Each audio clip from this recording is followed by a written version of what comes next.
mbégte la bésu santante la bésu sant yàlla la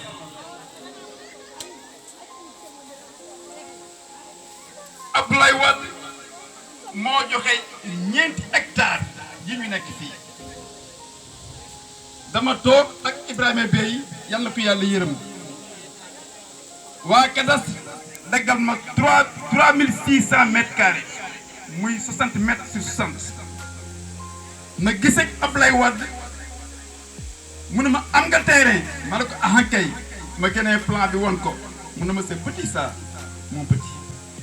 ah excellence j'avais demandé 4 hectares on m'a donné 3600 mètres carrés Abdoulaye Wade ci baaxam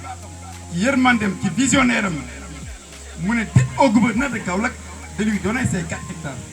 lii moo waral 4 hectares yi construisez-leur un centre Safetou Ndiaye Diop moo nekkoon son conseiller littéraire mujj nekk ministre de la culture mu ne ko avec la JICA non sur fonds propres tu as de l'argent pour ça Abdoulaye Wade bëggut benn partenaire tabax lii ci xaalis bu Sénégal la ko tabaxee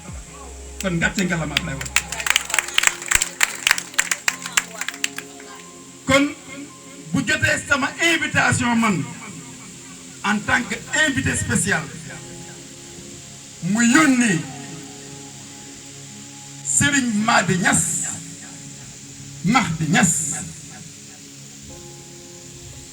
Abdoulaye Wade bu yónnee Serigne Mahdi Niass yónni na ku mate yónni ku Kaolack di tiitaroo ku Kaolack di ndamoo di sëriñ di nitu yàlla waaye nag di acteur de développement ndaxte Seydina Mohamed lépp la boole woon kon tey bu ñëwee fii en tant que nitu diine en tant que sëriñ en tant que nag personnalité politique ñun dañu sant yàlla wax naa ko ci bëccëg wax naa ko daaw ma ne bés yi ngay ñëw ci bés yi amaana sax nit dina fi nekk te du ko fekke waaye bés bi may xaar bés bu màgg lay doon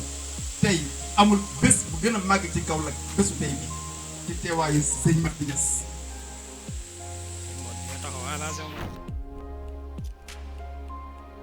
léegi nag yenn moo fi nekk di ci ngeen baax yi fi nekk ñëpp ay nit ñi fii ci biir tant bi nekkoon ci mbedd mi amoon feebaru xel réeroon seen ay mbokk ñoo ngi fii ci tant bi bés bi tell su ma tuddee Sidi ana Sidi bi jógee sa tawaali ana Sidi jógal taxawal foofu jógal taxaw Sidi ay mbokkam la àndal def na 20 at ci mbedd mi ana Moussa Sow Moussa jógal ana Fat Diouf ana Massamba jóge Tëngéej ñii ñëpp ak ñeneen tur yi yor ma tur yi andi Fatou Mané ne woon naa ngeen defal ma liste bi ana liste bi ma lim leen ana kan moo nekkoon ci mbedd bi na yëkk ci loxo mbaa mu jóg taxaw Sidi seetal ma leen gaaw nañu jóg taxaw ana Lamine Diouf jóg leen taxaw ñu gis leen jóg leen taxaw ñu gis leen ci mbedd bi lañ newoon kenn ngi ne ci biir ci mbedd bi la ñu nekkoon ñenn ñaa ngi si biir di faju jamono moo xat waaye mënoon na ëpp lii tey nag toog leen sama waxtee du bari de damay sant yàlla rek jox kàddu bi ñenn ñi ñu wax ñu am nag kilifa gu mag nag bu jóge Dakar ànd ak moom it délégation kër gi di këram monsieur le maire yow laa woon tàmbalee de monsieur le maire Mbaye Gueye yàlla na yàlla guddal sa fan monsieur le maire tàccu leen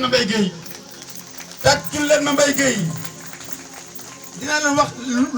lu tax ngeen tàcc gis ngeen ñii ñu yëkkati dañuy taxaw nii moom bu ci jàpputoon ñoom duñ taxaw Mbaye Gueye Serigne docteur Mbaye Gueye dafa yor pharmacie di ñu may wàññi ñu 10% ci bépp achat Serigne bi nañu ñaanal docteur Mbaye Gueye pharmacie Kaolackoise pour def lu rëy am lu rëy docteur Mbaye Gueye mooy adjoint maire bu Kaolack moo fi toogal Serigne Mbuub ci moom laa war a njëkkee waaye nag xam nga fii bu sëñ bi ñëwee da nga may comprendre ñëwu sëñ Mahdi ak délégation bi mu àndal wax dëgg fa yàlla te kat dama ko newoon lu ndaw la ñuy def waaye buñ ko newoon lu rëy kaw yëpp ñëw teew fii nii délégué de quartier bu Sing Sing Samba Kane ngeen tàccul ma ko Samba Kane mi ngi toog mooy délégué quartier bu Sing Sing ba mu yëgee lii daf ne il faut mu ñëw teew yéen damay ñëw ci suma ay bàjjan yaa ngi nii yal na yàlla fay leen mag yéen la woon fu mu leen woo ngeen wuy suñu kon seen teewaay Sénégal gis na ko réew mi gis na ko yal na yàlla fay leen merci beaucoup su ma paree ci bàjjan nag damay noppi rek tuuti jox sëriñ bi mu waxtaan laata ñuy jox mbaaloo ak ñi nga xamante ni ñoo war a def témoignage yaakaar naa ne rek ñu jox ñaari famille ñaar ba ñetti famille bés mag la tey dafa am ay xeexo yu dajaloo bésu tey bii dafa am yu ci dajaloo kon daañu jox maire mu sànni tuuti kàddu après laata ñu dem mais bés bi bu ñu fàtte ne bésu maladie la dañu war a témoigner dañu war a wax ñu nañ gisee kër gi lu ñu gisee seen doom naka la ñu toppatoowee ba lii yëpp en tout cas mu am damay wax sànq kenn koo xam te ni su ma ko xalaatee ku ne xam ko ba ma jógee ci bàjjen yi bàjjen seen soxnaa ngi noonu toog ndey madame Dabo di mami Dabo moo ma taxaw ba dara doon lay dara di ma dimbale nekk sama wet suba ngoon bu dégg bëccëg boole koog nag di muñ ak di ma muñal waa Assam waa centre Ansoumana Dione di góor ay jigéen ay jàmbaar yoo xam ne ni mosuñoo noppi mosuñoo tay kon tey damay sant rek wax ne daañu jox kaddu gi comme ni nga waxee sànq ani kii docteur Diaga un docteur kaay awuma ci micro bi bu ko defee après nga xool nag ñu ni neen la amul bokk ko daaw ñëwoon naa ren aussi ñëwoon naa bu déwénee yan nañ ko fekk kon vraiment yaakaar naa ne fii en 2000 bi nga fi ñëwee ba léegi amul lenn lu fi xew loo xam ne si fi présenté wu. c'est toujours encore la population de Sing Sing ñoom ñooy ñëw toujours ci sa côté di wax ne liggéey bi ngay liggéey ci centre bi ñu ngi koy gis te vraiment ñi ngi sant ñi ngi gërëm du ma sori ci parole bi gannaaw bu ma leen dalalee je remercie le maire monsieur Mbaye Gueye qui est là à côté de moi ici wax dëgg yàlla moom laa préféré woon sax mu njëkk a jël parole tax moom amul jot day dem waaye nag lii moom comme ñun la ñu ngi leen di sant di leen gërëm je vous remercie. salaamaaleykum wa rahmatulah wa barakaatu. mbooloo mi ñoo ngi leen di nuyu di jiital si nuyu bi suñu kilifa suñu sëriñ suñu wasila Cheikh Mahi Niass di ko jox wàccuwaayam ak yéenuwaayam yëpp. donc ñu teg si monsieur Mballo Thiam teg si le délégué de quartier de Sing Sing ak le directeur de Assam ak ensemble autorités yi nga xam ni yëpp ñu fi nekk ak képp koo xam centre Assam bi nga xam ne tey moo taral jotaay bi en tout cas en tant que maire et autorité de la commune de Kaolack ñun du ñu man lu dul rafetlu lii nga xam ni moom la Assam bi liggéey mu nga xam ni day promouvoir la société day joyanti la société.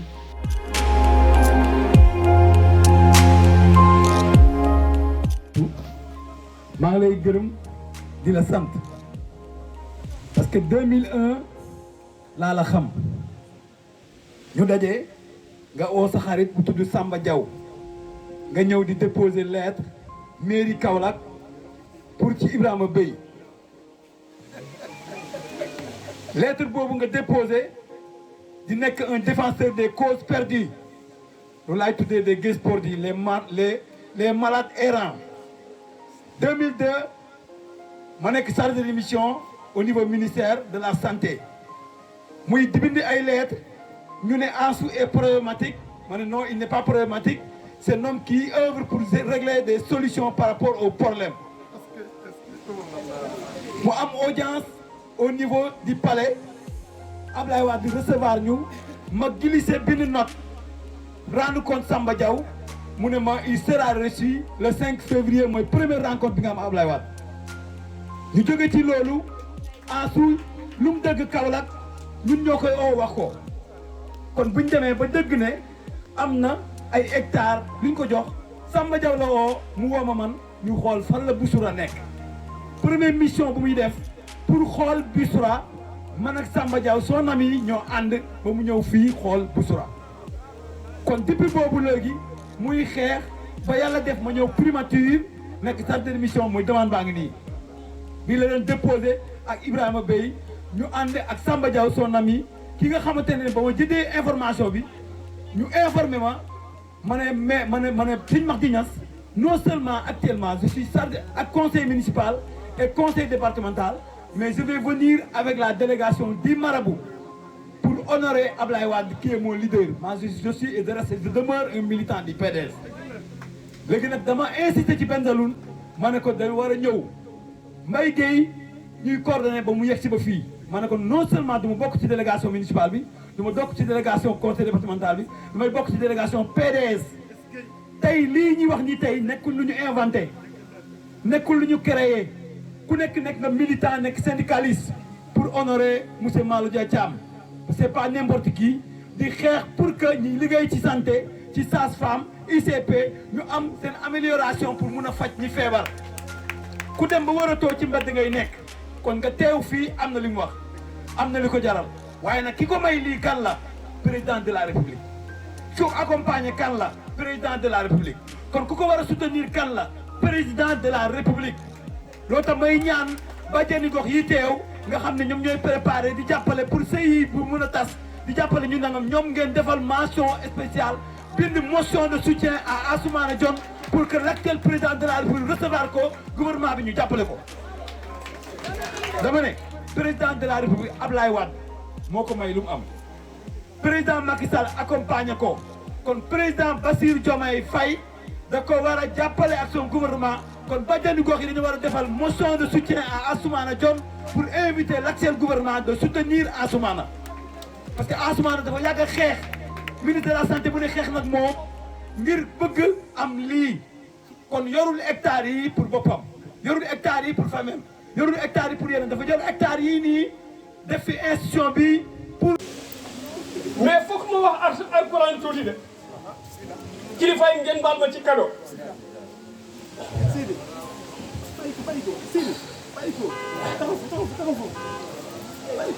yàlla mu ne innama amruhu iza arada shay'an an yaqula lahu kun fa yakun li ma yàqul du yàq kenn du ko mun a yàq afala taxaafuhum wa afuuni in kuntum mu'minin ansu faman ya'mal miskala zarratin khayran yara wa man ya'mal miskala zarratin sharran yara ansu mosuma wax mbooloo bu toll lii de mais tey foog ma wax ak ngeen baal ba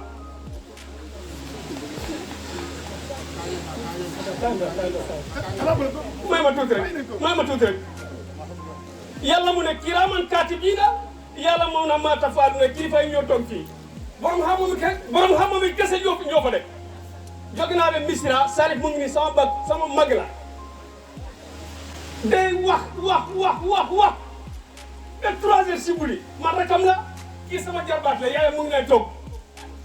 su ma ñëwee ma ne ko garaaw guddi na demal tëri mu ne ma demal fale waaye tey moom moo ñëw mu foog sama buntu mu ne ma duur not nañ ci Dakar mu ngi nii kii bu ñu ne asalaatu xayru mina nawm muy taxaw si ginnaaw ilimaan bi yaayam mu ngi nii de Ansu yàlla moo mun a fay doomu aadama fii àdduna la de nañ fi jóge fii ñu dem kiraaman kaatibiina yàlla mun a maa tafaaluuna yàlla mun a man maa bind leen yéen doomu aadama yëpp jox leen ñaari malaayka yi keneen ki mu ngi si droite keneen ci mu ngi si gauche boo defee lu baax bu droite mu bind ko soo defee lu bon bu gauche mu bind ko waaye boo defee benn lu bon mu ne ko def ko benn point tey dinaa wax de maa ngi taxaw si Sénégal fii mais tey foog ma wax ngeen baal ma ci kado bi rek boo defee benn lu baax mu ne ko def ko 10 points kon yàlla moo njëkk a bëgg doomu adama mu ne yéen ñaari malaayka yi doomu adama su demee ba mu am feebar xol yëkkat leen bi bu leen bindi dara ci bakkaar bu leen ko bindi dara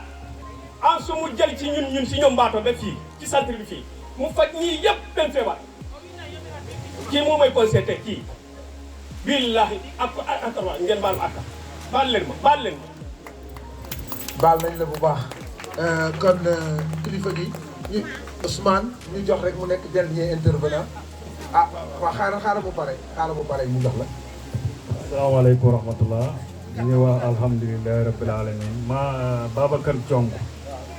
moo nekk nii maanaam Passy Kaolack la Passy la doxee ba Kaolack moo nekk nii Babacar waaw maanaam Gambie la nekkoon mu ngi doon liggéey Dros Squad si Yaya Jammeh ginnaaw yàlla bi bàyyee la ko affaire bi arrivé ñëw Sénégal fu ne dem nañ yàlla dajale ko mu dox ñëw ba Kaolack lañ ko xool si lañ ma oo ne ma yow yaa man Babacar ma ne ko waaw mu ne ma mu ngi ko sant ma ñëw fekk ko fii bi ma ñëwee ma ñëw ñu ngi sant yàlla bu baax am na ñoo xam ne bi ñu dañ ne ma Babacar fan la fajoo ma ne leen sin foofu la fajoo si centre bi Babacar bu la gisaan bu ngeen tesee sa da lay doon waaw bu ngeen tesaan moom da nga koy moytu waaw li koy gis nii tarbiya na xam na yàlla keroog rek dama ne ko Babacar kan mooy yàlla mu ne ma yàlla foo ko natt rek moom ma xam ne delsi na bu njëkk boo ne ko julli mu ne ko julli ma ñu ngi sant yàlla bu baax mënuñ leen a fay temps bi kii na waaye liñ bëgg a wax ëpp na wallaay Babacar ku xamoon Babacar jamono boobu State House Gambie sax liggéey na fa Yaya Jammeh dafa benn bés Yaya Jammeh dafa romb ay xar ñuy dugal ay xar mu ne Babacar mu ne dugal leen mu ne Babacar ne mu ne ñu dugal xar yi Yaya Jammeh na ko maanaam tolloon na foo xam ne si Yaya Jammeh sénégalais la de waaye demoon na foo xam ne nii booba ñu ko daan wooyee tatuman booba Kanilaay sax nekkoon na fa Kanilaay Gambie nekkoon na fa am politique ñaari at yoo xam ne Yaya Jammeh da ko jox xat ñu ngi sant yàlla bu baax sëñ bi ñu ngi lay gërëm maanaam kaddu yi diis na lool waaye nag yàlla moo am fay yàlla mooy fay dinañ doomu aadama lépp loo ko defal yàlla suñu borom mooy fay yàlla na yàlla fay la centre bi képp ku fi ñëw yàlla na yàlla may la si ndam ànd ak ndimbalal yàlla dëgg la métti na lool waaye ñu ngi lay sant di la gërëm ñeneen ak ñeneen suñ tisee man sax dañ may laaj Babacar may leen Babacar def ma si dara seen oto bu pareen sax ñooy taal oto indi ko Passy loolu ñu ngi koy sant yàlla bu baax ñu ngi leen di gërëm di leen sant di leen ñaanal yàlla sant yal na yàlla def si barke ànd ak ndimbalal yàlla xam barke képp ku fi ñëw yal na nga wér daraja yonent yàlla Muhammad barke salaatu fatiha daraja Cheikh Tidiane jërëjëf bay kon daal li tax ma jóg taxawal seen bi man maa ngi lay door a gis tey tur bi encore Ousmane Diong Babacar mii sama doom baay la Babacar John Ansoumana John ñun ba ñuy jóg di wuti malade premier jour ñu daal ambulance bi pour jóg dem biir Kaolack dem wuti malade ñu fekk Babacar fii ci station Elton bi mu def tànki neen taxaw muy le premier malade du centre ma wàcc man ni may jëlee malade ma wàcc jublu ko nuyu ko sëñ bi naka def mu ne ma maa ngi fi foo jëm mu ne ma Kaolack na ko yéegal ñu dem mu yéeg ci ambulance bi ñu wàññee ko maanaam mool buy nappi jën Babacar lañ njëkk napp lañ njëkk for lañ njëkk jàpp lañ njëkk indi lañ njëkk proposé parce que ñun dañuy proposé dañ ko proposé dafa nangu ñu indi ko ñu bàyyi ko fi ñu delluwaat keroog am nañ ñett xaw ma ñeent jàpp juróomi malade waaye Babacar mii moo jiitu c'est le premier pensionnaire du centre Babacar Dione mu dëkk Passy ba mu demee ba wér ñu delloo ko man deewu ma woon waaye wax nañ ma ne Babacar bi mu ñëwee Passy day ñëpp doon fecc di kontaan ma ne lu tax filmé wu leen loolu jotaay bii ñu nekk nii am na ñu naan man nañu filmé waaye nañu xam ne sëñ bi yaa ma gën a xam sunu borom fii ñu toog nii ay malaaka ñu ngi koy filmé di ko rendre compte et c'est ça qui compte pour moi en ce moment la jot man yàlla laa amal contrat awma contrat ak qui que ce soit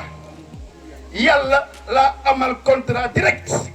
man la Ansoumana Dione ak yàlla suma borom kenn doxul ci diggante bi ay malaaka ñi ngi may enregistré fii ma taxaw nii fii ngeen toog noonu bu yemel xiyaamee yàlla nañu ko woon ñu gis photo yi ñu gis image yi lii ku mu doyul dara du la doy Abdoulaye Wade moo war a lii président Macky Sall ekkiti xaalis bu bari jox ma man alal googu lu mënti toll Babacar mii moo ma ko gënal toppal sama waxtu sama kanam ak Babacar jógal gis nga Babacar mii su ma amutoon xaalis jaral na ma dem jéem a toj kaaba gi jaay ko ngir Babacar mii kaaba gi yàlla moo ko moom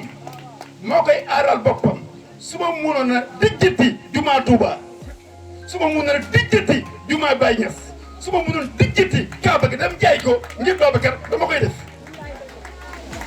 waaye ndox nag ba ma yàlla wërsëgalee xaalis bu jóge ci président Macky Sall terrain bu jóge ci maître Ibrahima Bey alal bu bàyyee ko ci président Abdoulaye Wade comme man damay sant yàlla xaalis boobu ci ñii laa ko def ma ko ci leneen parce que gëm naa ne sunu borom du ma bàyyi ndaxte moom nit ñi moom alal yi sëriñ bi wax na ko léegi ku bëgg yàlla ku bëgg njabootu yàlla bëgg la man yàlla ku ma xool sax xam ne yàlla bëgg na ma man Ansoumana Dione yàlla su ma na koy defal day def man Ansoumana Dione lu ma ko laaj mu jox ma lu ma ragal mu daw ma man ragaluma jinne ragaluma gaynde ragaluma jaan amul lenn lu may ragal ci kaw suuf man parce que jàpp naa ne yàlla moo ma téyal boppam ndax ni ma téye ñii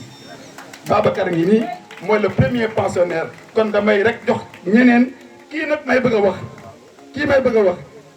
nangu naa sa kàddu bi de dama ne woon yaay chef waaye day dafa mel ni téyewaat naa ko kii may bëgg a jox kàddu mbokkam dafa réer ba ñu dafa ne gaañu na AG docteur kii may bëgg jox kàddu délégué de quartier Abdoulaye Badio ñii ay kilifa ñoo fi teew kii mbokkam moo réer bañ ne ko faatu na bu yàgg lu ëpp ñaar fukki at kii may bëgg a jox kàddu nii ñu gis ko mu xam ne dara jotu ko mi ngi dund waaye amul doole mu dem RFM émission xalaas jàmbat ko fa di wut ndimbal waa xalaas ne ko dama seeti Ansoumana Dione man dégguma xalaas am ku ko seetaan ku ko déglu daal ma koy nettali Malal Junior Diagne ki nekkoon 2STV femme bi la animatrice bi Mbayang Thiam moom ma woo di ma ko nettali ma woo teg RFM Mouhamed Ndiaye ma ne ko jël sama numéro nga jox ko ki doon jàmbat te ne ko njàmbatam faju na dinaa ko jël en charge man lu ma wax def ko góor la lu ma def la man lu ma wax dama koy def bu may dee sax dama koy def bu may dee laa wax dama koy def parce que maa ko wax moo tax lu ma dul def du ma ko wax léeg-léeg sama doom yi dañ may bëgg a napp papa waxal ma ne ko waxuma parce que bu ma waxee dama koy def papa lii laa bëgg waxal waxuma du ma ko wax kii may jox kàddu moo nekk nii kon sëñ bi kàddu gaa ko bismillah nahmadullah wa nasalli ala rasulillah sallallahu alayhi wa sallam mbokk yi asalaamaaleykum wa rahmatullah Ansoumana ni mu ko waxee moom sax day la ma mënoo wax na ko ndax wallaay noonu la demee man mii dama am sama rak bu ma bokkal ndey ak baay muy ancien militaire ba mu ñu réeree mat na ñaar fukki at ak ñeent ci ren 24 ans mu réer ñu samay waajur sama waajur wu góor sama waajur wu jigéen ñoom ñëpp ba ñuy faatu yaakaaroon nañ ne moom Saliou mii jiitu na leen wallahi ndekete ma ngay dund suñuy dëkkandoo yi ñu dëkkandoo ca Pikine ñoo ko gis léegi maa ngi tëggee ñu woo ma téléphone ne ma gis nañ Pape fan ngeen ko gis ñu ne ñu ngi ko gis unité 26 ci suufu stade ba stade Léopold Sédar Senghor ma dem fa bi ma ko gisee sama fit bi dafa ne rës parce que ñun yaakaaroon nañ ne faatu na saa yi daan ñaan suñuy ñaan dañ koy ñaanal fa mu way daw la macha allah sama waajur yëpp dañoo foogoon dafa faatu xaw ma nag naka laa koy récupéré bi ma demee comme ni mu ko waxee ca rajo ba jàmbat leen ko ñu jox ma numéro moom ma woo ko mu daa ci farlu daa di may woo su ma ko wooyee mu woo ma su ma ko woowul mu woo ma Cheikh foo toll ma ne ko finalement mu ne ma indil ma ko fexeel ba indil ma ko Kaolack may naxante xale bi ba indi ko Kaolack waaye mu accueillir ko macha allah professionnellement la ko accueillir dugal ko ci centre bi te sama rakk jooju dafa ne woon du toog Sénégal parce que moom nee na moom américain la booba temps maanaam xel mi dem na mu ne moom colonel lu américain la parce que ancien militaire la mu ne day dem Gambie rek lay dem parce que moom mënatul toog fii Sénégal may naxante moom ne ko Gambie lañ jëm bi ñu ñëwee ba fii ci station bi Elton bi ñu wàcc ambulance bi jël ñu mais ni ko Ansoumana accueillir macha allah man sax damaa war Pape ne léegi moom dematul fii daal moom neex na ko centre bi macha allah moom nag ba mu jógee quartier dafa dawoon dem pendant 24 ans gis ñu ko waaye nekkate mi ngi doon def ay musique di yëngatu ci musique ba fi mu nekk nii boo ko joxoon guitare macha allah bu tëggee rek ñëpp kontaan mais Ansoumana xam nga na la def daal di dem ba Dakar jëndal ko guitare chaise bu bees tàq wallahi mi ngi nekk ci moom waaye Ansoumana wallahi ndeysaan kon ñun mënuñu koo remercier kii dañ koy bàyyi ak yàlla rek gis nga bu fekkoon ne am na moo boo xam ne moo gën a rëy merci pour remercier ko moom dinañ ko adressé macha allah waaye dañ koy bàyyi ak yàlla xam nañ ne nag population sénégalaise yëpp ñoom ñu ngi ci ginnaawam moom waaye dañuy ñaan autorité yi ñu dollee teg seen loxo ñoom ci pat bi macha allah yàlla na ko yàlla jàppale yàlla na yàlla guddal fanam fi nga jëm yàlla na la fay yàlla yóbbu jërëjëf. asalaamaaleykum mbooloo mi maa leen di nuyu yéen ñëpp ku ci nekk sa tur ak sa sant fan yii yëpp dama feebar saa mais yow kenn mënut a jàkkaarloo yow te deful benn même bu dee 2 paroles rek de remerciement wala de témoignage pour wax la Ansou man de pour man damaa jàpp ne yàlla daf ñu yónnee Ansou ici à Kaolack yónnee ñu pour ñun ñi nga xam ne ñi ñoo am ay doom ñu feebar pour ñu mun a am jàmm ndax dañoo jëlee suñu doom ñi ci lëndëm teg leen ci leer ñi nga xam ne ñi duñ doon nelaw ñi nga xam ne ñi ci mbedd mi lañ nekkoon ñi nga xam ne ñi presque amuñu woon espoir ñun parents yi amuñu woon espoir que un jour viendra suñu doom yi dinañ mën a wér Moussa ngi nii 2006 la Moussa jógal taxaw kay fii Moussa 2006 la feebar depuis 2006 ba léegi faju na psychiatrie bu Dakar bu caaro yi faju na fa depuis 2006 ba ñu ngi ci lan 2025 ren 2024 la ñëw fii Moussa wéeru ci 1 an kon nag Ansoumana yow yonent nga ci ñun mun naa ko wax te duma ci am benn bàkkaar yàlla la yónnee ci ñun pour nga dimbale ñun te yàlla moo lay fay bul xaar kenn fay la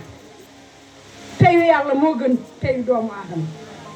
te incha allahu rabbi li nga wax billaahi wallahi tallahi dina am yow yàlla moo lay fay yàlla moo la gërëm yàlla moo la sàkk pour malade mentaux yii fii ba xaaraan fii ba fu ne yaa ngi fay dem fii ba Dakar yaa ngi jële ay malade sax ba Dakar indi leen di leen faj fii kon gàcce ngaalaama yow merci Ansoumana merci jërëjëf. soxna si dernier témoignage nag quoi ci famille yi waaw da ngay jege si daaw waaw ñool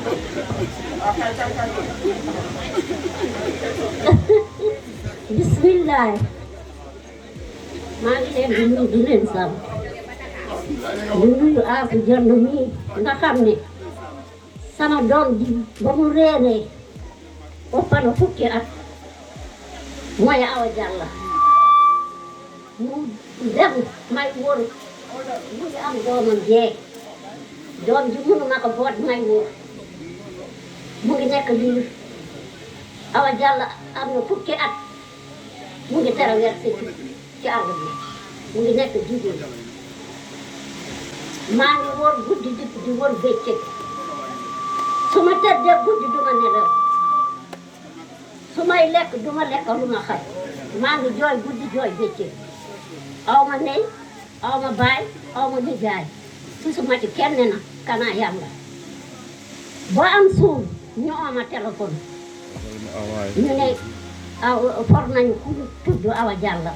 mu ngi fii boobu lu yàlla xam doy na ba sama benn neer moo yëkkati 1000 francs mu ne ma demal dugg nga dem seet sa doom keroog ba ma ñëwee moom ñu fekk ma ko ci waaye ñi ma fekk fii macha allah jàmbaar lañ góor lañ keroog fii laa yëndu ba ngoon jot ma ñëw fekk sama aw mu mel nii sama xol bi def na ne danga cee tumbal galaas bay jooy billaay wallaay wal kitaab bi ak ni mu ko foree woon mu ngi nii bu ko waxee lu doy waar la ndax ba muy jóge ci kër gi guddi la dem du dara du nisoor du mujj mu ne tas dem waaw doomam ji maa ngi ko yor mu ngi nekk liir bu tooy ci seet mu ngi ma ko boot di wér gis ngeen kii ku ko jàppale yàlla jàppale la man yàlla dimbali la ku jara jàppale la ku dimbal ñëw doole yi billahi wallahi man de fi mu jëlee sama doom ji ci lëndëm indi ko ci leer sant naa yàlla di ko sant boo kanamu yàlla maa ngi ko ñaanal yàlla merci.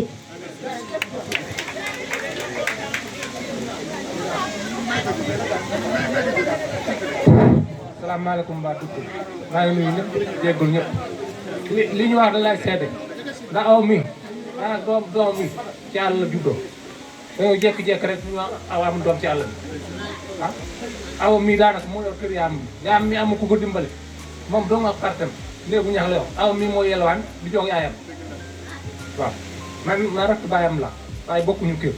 awa dañ aw mi kii yaam mi dañ ko abal kër néegu ñax moo fa ne awa bu këyee day yelwaan jox yaayam moo leen yor de am ku leen yor dañ jàpp ngir yàlla yàlla tëdd.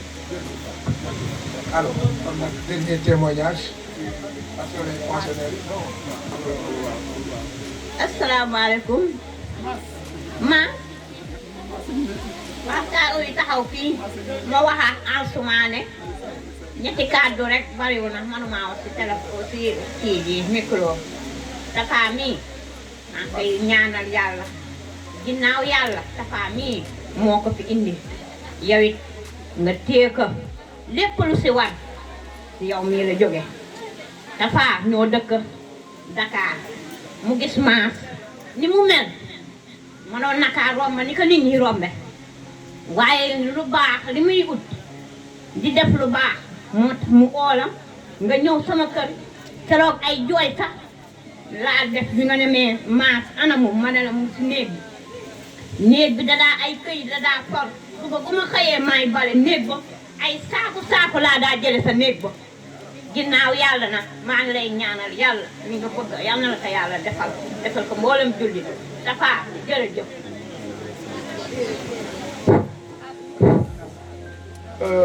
wax ji am na solo kon ñu jox Fat Diouf Man Sarr mooy yaay Fat Diouf maa war a ngi noonu kon soxna man kàddu gaa ngi noonu. asalaamaaleykum man Aïssatou Diouf laa tudd maay rekk Fatou Diouf Fatou Diouf mën naa ne Fatou Diouf bu mu tàggatoo sobam ba léegi boobu CM1 laay def dem na armée ba rengagé ba doon militaire gis ko ni nga xam ne kii dem na armée 2010. d'accord waaw d'accord boobu CM1 laay def ñu nekk ak moom di wër dem na hôpital principal am na fa ay 6 mois buñ ko jëlee hôpital principal keroog andi ko ca kër ga man mii door na ba damm rek la ma deful ndax may xaritam fu mu toog fa laa doon toog ak moom lu muy def ma ànd ak moom dañ daan dem ci àll ba guddi muy taw lu nekk da lay dóor sama yaay ji Fatou Diouf amul lu mu ko deful ci àddina lu ne def na ko ndax ku nekk xam ne ne ku dem armée moom def formation mooy loolu dangay am doole déjà xam système am pexe am lépp pour nga joxoon ko garab rek problème la ñetti waxambaane ñooy taxaw mais duñ mënal Fatou Diouf dara day bañ nànk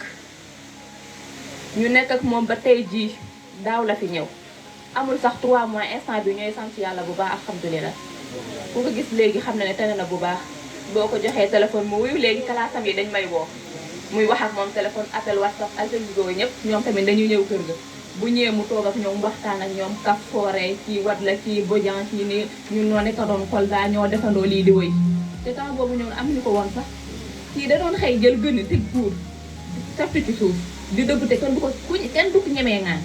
ku ŋaan mu dóor la kuur bi kenn du ñemee wax day am une semaine du lekk du naan tëdd du def dara billaay lu nekk dañ koy ko def saati son DJ Mike léegi daal en ce moment ñu lay sant bu baax di la ñaanal yàlla yàlla mi am tey yàlla na yàlla tey loolu ñu gën ci yow li ngay yootu si sa entreprise bi yal na ko sa suñu borom àggale ak jàmm macha allah lu koy sa njox nga am ko yàlla bàyyi la fi ba ci kanam a kanam macha allah vraiment merci beaucoup. jërëjëf s'il vous plaît dernier témoignage parce que dafa am ay gan ñu jógee ba Ndakaaru war a ñibbi ci ñu def dernier témoignage. waaw asalaamaaleykum yéen mbooloo mi maa ngi leen di nuyu yéen ñëpp di leen sant di leen gërëm di sant Ansoumane mii di ko gërëm di ko ñaanal yàlla fi mu bëgg a yegg yàlla fa ka yàlla yeggale waaw Ansu yàlla la yàlla jàppale ndax sama doom ji mooy sama taaw yàlla dogal mu jàng ba dem lycée feebar bi dab ko fu ne yóbbu naa ko fa fu ne dem naa fa ak moom ba benn bés mu jotee jabar rakkam rek génn dem gisuñu ko fu ne ñu wër ko fa fu ne ñu seet ko fa ndax moom daawul dem sax waaye jote boobu moo ko traumatisé mu dem defe ni dinañ ko def dara te fekk kenn du ko def dara fekk feebar bi mu ngi ci moom boobu am na jabar sax ba jabar ji gannaaw yàlla feebar bi moo tax mu bàyyi ko dem waa tàqalikoo moom bañ am doom waaw léegi nag Ansu ci boppam damaa toog marché rek benn bés mu woo ma téléphone ni ma xam nga ku ñuy wax Mamour Diop man ko waa sama doom mun ma ñoo ngi fii sa kër man ko mun ma waa man ko man de damaa am fu ma demoon waaye kon bu ngeen ma mënee xaar ngeen xaar ma mun ma garaawul dinañ gisante beneen yoon ndax am na ku ma fi fekk léegi waxtaan na ma ak moom jël maa ngi sa numéro dinañ déggante maa yow wala bu ko yàlla dogalee dinañ gisante lii laa am ci moom Ansu nag wax ji mënul gudd waaye xam nga yow bër bu set dama lay woo téléphone te yëf yi fi mu ne nii dafa jam maa ngi lay ñaanal loo bëgg ci àdduna yaa ko xam fi nga bëgg a yegg yal na la fa yàlla yeggale yal na la yàlla sàmm muccal la teral la suturaal la wàccee yërmande ci yow def ko ci malade yi ngay faj def ko ci ñi fi nekk ñëpp ak mboolem jullit barkeenu sallallahu alayhi wa sallam. C'est un grand jour aujourd'hui. Ce 25 janvier 2025 restera éternellement gravé dans les mémoires, dans les annales sénégalaises. Une cérémonie de présentation des anciens pensionnaires du centre Ansoumana Dione en présence d'éminentes personnalités dont Serigne Mahdi Niass, un fils de Baye Niass, qui était venu représenter le président Abdoulaye Wade, à qui nous avons remis un diplôme de reconnaissance pour action rendue, pour service rendu à notre association et aux malades mentaux. C'est lui, le président Abdoulaye Wade, qui a été à l'origine de ce bâtiment. Le 22 novembre 2002, il m'avait reçu. Et je lui ai demandé de nous faire construire ce centre et il l'a fait. Auparavant, j'ai rencontré Feu Ibrahim Bey en 2001, à qui j'ai demandé l'octroi d'un terrain, ce qu'il a fait également en 2003. Le président Wade, le président Macky Sall en 2023 m'a reçu en audience et nous a accordé une importante subvention. Et c'est avec cette subvention-là que nous avons pris en charge plus d'une centaine de malades mentaux errants. Donc ces trois ont reçu des diplômes de reconnaissance. Ajouté à cela, la lettre de remerciement que nous avions adressée au docteur Baye de la pharmacie kaolackoise qui nous a fait l'honneur de réduire à 10% nos achats de médicaments. C'est extrêmement important. Donc nous avions aussi eu parmi nos invités M. Mbaro Dietiam, invité d'honneur qui était venu avec une très forte délégation. Mbaro Dietiam qui a été élevé au rang de docteur honoris causa en Côte d'Ivoire. Donc aujourd'hui, les femmes étaient là, les habitants de quartier étaient là. Donc le délégué de quartier de Sing Sing, il n'y avait pas, la bâche était pleine.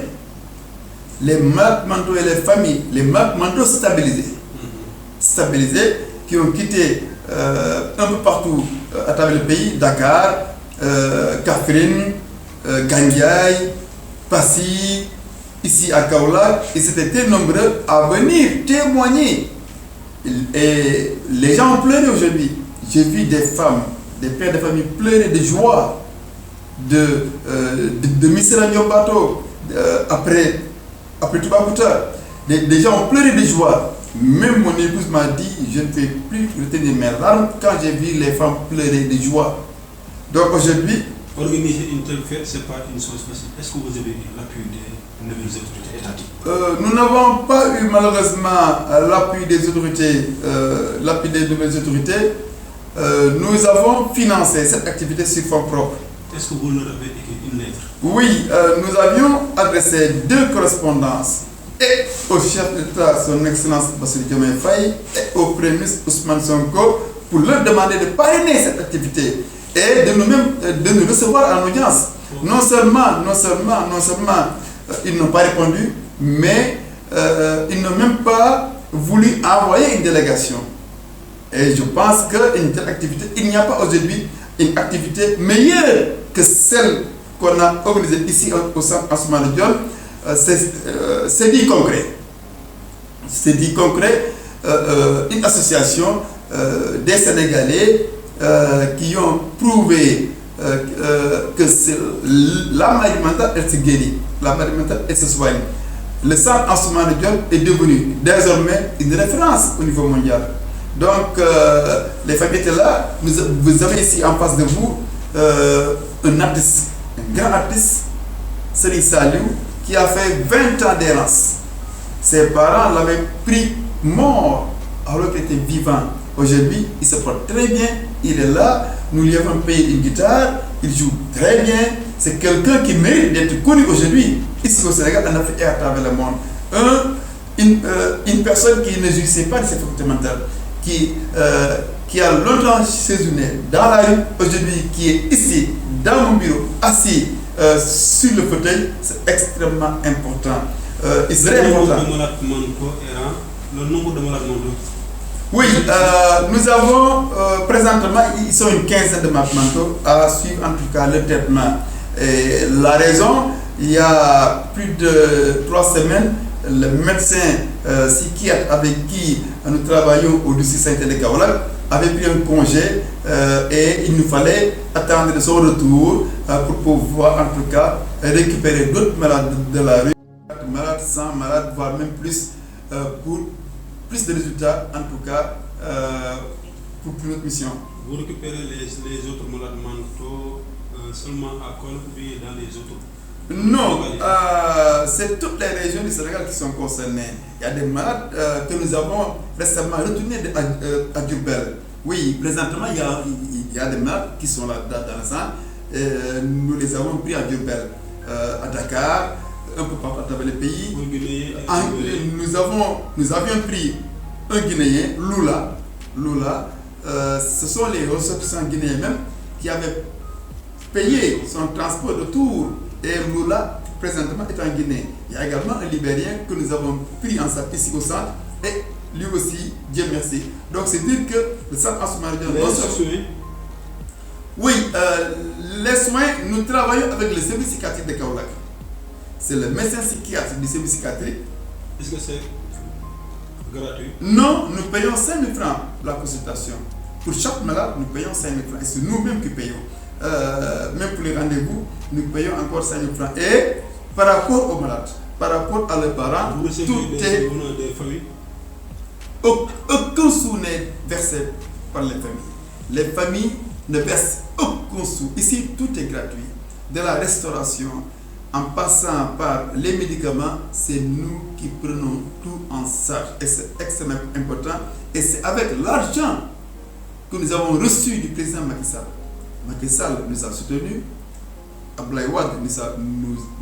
soutenus, Ibrahima Bey nous a soutenus. C'est pourquoi nous leur avons remis des diplômes de reconnaissance et une lettre de remerciement qui a été remise au docteur Mbaye. Mais pour les nouvelles autorités... Notre dernière question, l'appel que vous lancez aux nouvelles autorités. Oui, les nouvelles autorités ont préféré nous tourner le dos et je pense que ce n'est pas une très bonne chose pour les nouvelles autorités. Aujourd'hui,